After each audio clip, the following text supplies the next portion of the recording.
नमस्कार, आप देख रहे हैं श्री महाकाल लोक टीवी। मैं हूं आपके साथ आरती गहलोत। रुक करते इस वक्त की बड़ी खबर से।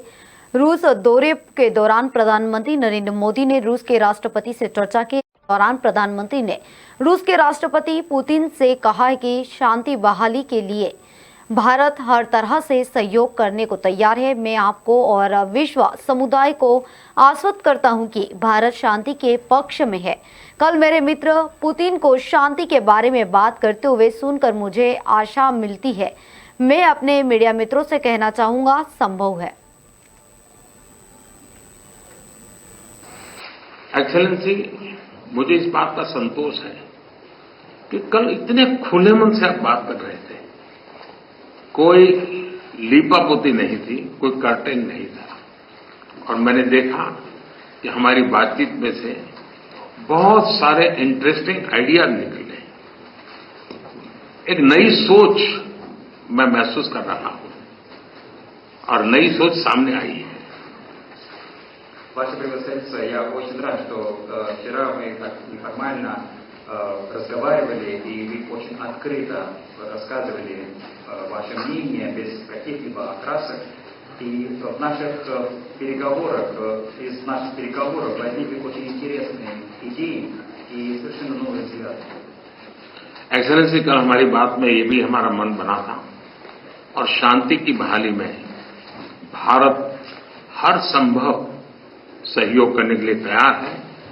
और आपका भी सानुकूल विचार सुनकर के मुझे बहुत खुशी हुई, और मैं भी आपको भी आश्वस्त करता हूं और विश्व समुदाय को भी आश्वस्त करता हूं कि भारत शांति के पक्ष में है।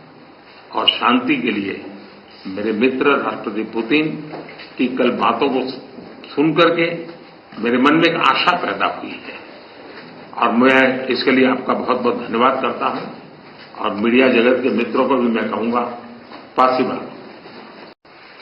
एक्सेलेंसी, मुझे इस बात का संतोष है कि कल इतने खुले मन से आप बात कर रहे थे। कोई लीपापोती नहीं थी, कोई कर्टेन नहीं था, और मैंने देखा कि हमारी बातचीत में से बहुत सारे इंटरेस्टिंग आइडियाज निकले। सीएम पुष्कर सिंह धामी ने कठुआ आतंकी हमले को लेकर शहीद हुए उत्तराखंड पार्थिव शरीर को देहरादून के लोजी ग्रांट एयरपोर्ट पर श्रद्धांजलि दी। इस दौरान धामी ने कहा, देवभूमि उत्तराखंड के 5 वीर सपूत वीरगत को प्राप्त हुए हैं। उनका बलिदान व्यर्थ नहीं जाएगा। देश इसका जवाद का खात्मा होगा।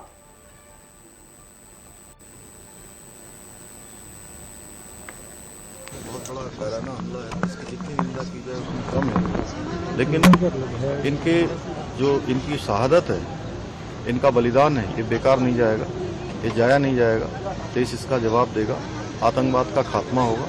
इस दुख की घड़ी में उनके परिवारजनों के साथ आज पूरा देश और पूरा प्रदेश उनके साथ खड़ा है, और हर संभव हम उनके मान सम्मान के लिए, उनका नाम हमेशा स्मरण में रहे।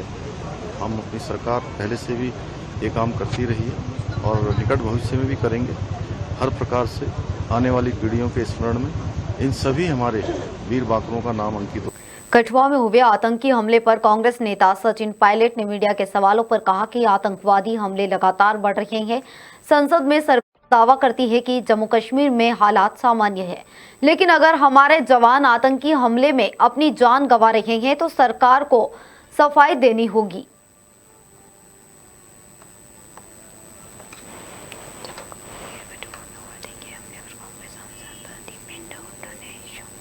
कल जो कठुआ में हुआ है, इस प्रकार के आतंकी घटनाएं लगातार बढ़ रही हैं, और मुझे आश्चर्य है, सुप्रीम कोर्ट ने निर्देश दिया है केंद्र की सरकार को कि सितंबर से पहले जम्मू कश्मीर में विधानसभा के चुनाव कराने हैं।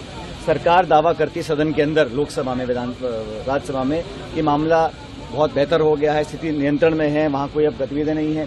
लेकिन हमारे नौजवानों को अगर सीमा पार से शहीद लोग कर रहे हैं और उन पर घात लगाकर हमला हो रहा है, जाने जा रही हैं, तो कहीं न कहीं सरकार का जवाब देना पड़ेगा। हम तो उनकी शहादत को नमन करते हैं, जो फौज की वर्दी पहनकर देश की सरहद पर खड़े होकर हमारी सुरक्षा कर रहे हैं। लेकिन सरकार को भी तो कुछ करना पड़ेगा ना। इस प्रकार गतिविधि बढ़ रही है। आप दावा कर रहे हैं कि हम लोगों ने कश्मीर को बिल्कुल स्थिर कर दिया, हमारे को दिक्कत वाली समस्या प्रॉब्लम नहीं है, और ऐसे आतंकवादी घटनाएं अगर हो रही हैं तो ये बहुत बड़ा मुद्दा है। और मुझे लगता है कि इसको हम लोग चाहेंगे सरकार इस पर अपना स्पष्टीकरण दे, जवाब दे और सख्ती से कार्रवाई भी करे। जम्मू कश्मीर के हुड्डा में हुए आतंकी हमले पर कांग्रेस सांसद दीपेंद्र हुड्डा ने शोक व्यक्त किया। हुड्डा ने कहा है कि भारतीय सेना पर हुए आतंकी हमले में 5 सैनिक शहीद हो गए, वहीं 5 सैनिक गंभीर रूप से घायल भी हो गए हैं। मातृभूमि के लिए अपना सर्वोच्च बलिदान देने वाले वीर शहीदों को नमन करता हूं। शहीदों के परिवारों के प्रति गहरी संवेदनाएं व्यक्त करते हुए मैं कहना चाहता हूं कि पूरा देश आपके साथ खड़ा है। जम्मू कश्मीर के कठुआ में भारत की सेना के वाहन पर आतंकी हमले की जो अत्यंत दुखदाई खबर आई है,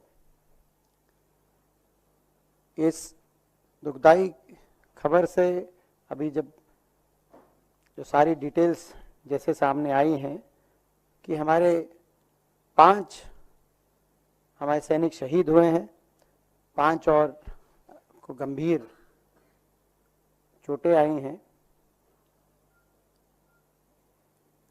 सबसे पहले मातृभूमि के लिए अपना सर्वोत्तम बलिदान देने पर हम अपने शहीदों को नमन करते हैं, भावपूर्ण श्रद्धांजलि अर्पित करते हैं और सभी शहीद परिवारों के प्रति हम संवेदना व्यक्त करते हुए ये कहना चाहते हैं कि न सिर्फ भारतीय राष्ट्रीय कांग्रेस पर प्रत्येक भारतवासी शहीद परिवारों के साथ इस दुख की घड़ी में। दिल्ली सरकार में मंत्री सौरभ भारद्वाज ने मीडिया के सवालों पर कहा कि रोड को चौड़ा करने के नाम पर सैकड़ों पेड़ों को काटा गया है। जिस रोड पर हम खड़े हैं ये नया रोड है, जंगल के बीच में ये सड़क बनाई गई है। सुप्रीम कोर्ट की रोक लगी हुई है कि यहाँ सारे काम बंद कर दीजिए, उसके बावजूद भी यहाँ काम चल रहा है। फार्म हाउस मालिकों को करोड़ों रुपए का फायदा पहुंचाया गया। इसमें बड़ी गड़बड़ी की आशंका साफ साफ दिखाई दे रही है।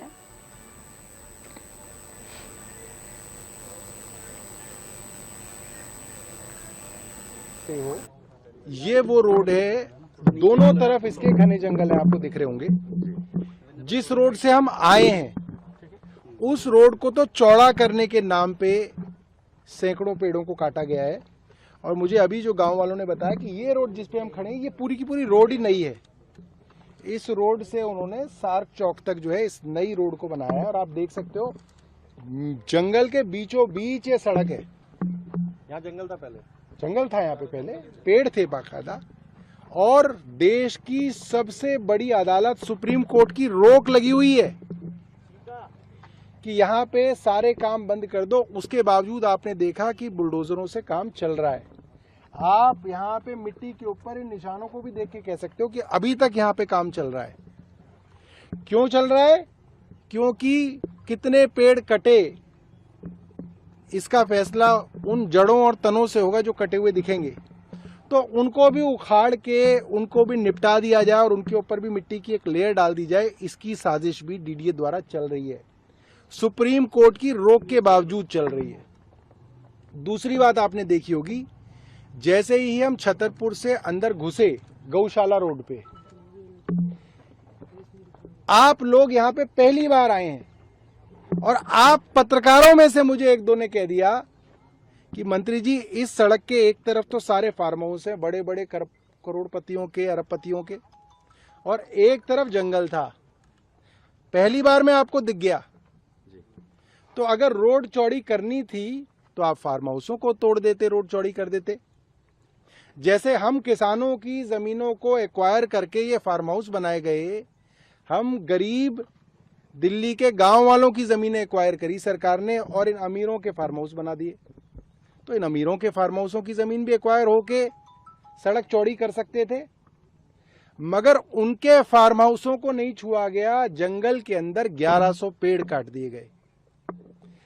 एक और मैं आपको बात बताता हूं, यहां पे आसपास के लोग बताते हैं, चाहे तो आप इंटरव्यू ले लीजिएगा, एलजी साहब एक बार नहीं कई बार आए हैं।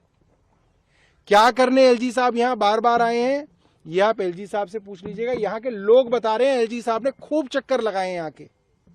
जब एक बार आपको आके दिख गया कि इस रोड को चौड़ी करने के लिए आप फार्म हाउसों की जमीन ले सकते हैं, पेड़ों को बचा सकते हैं, तो एलजी साहब को ये बात क्यों नहीं समझ में आई? ये सवाल एलजी साहब के लिए। दूसरी बात, पेड़ काटने से पहले सुप्रीम कोर्ट की परमिशन चाहिए थी। पेड़ काट दिए फरवरी के अंदर, किसी ने शिकायत कर दी तो फिर परमिशन मांगने सुप्रीम कोर्ट में गए, ये कह के कि पेड़ अभी काटे जाने हैं, हमें परमिशन दे दो। और सुप्रीम कोर्ट ने परमिशन डिनाई करी और ये कहा क्या और कोई तरीका भी है रोड चौड़ी करने का पेड़ों को बिना काटे? आप सोचिए, सुप्रीम कोर्ट जो वहां बैठा है उनके दिमाग में ये बात है कि क्या किसी और तरीके से भी रोड चौड़ी हो सकती है? मगर वो तरीका ना सोच के जंगलों को काटा गया और मैं समझता हूं फार्म हाउसों और फार्म हाउस मालिकों को करोड़ों रुपए का फायदा पहुंचाया गया और इसके अंदर बड़ी गड़बड़ी की आशंका साफ साफ नजर आ रही है, साफ साफ।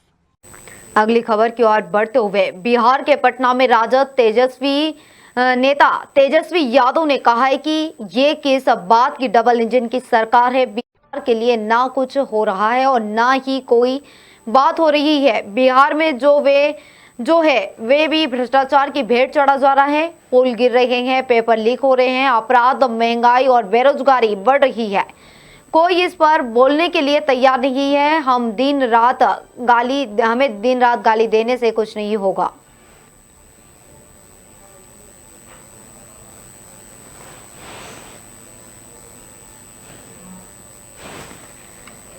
व्यक्ति नहीं है जो जिम्मेदारी लेकर के इस बात को बताने का काम करे।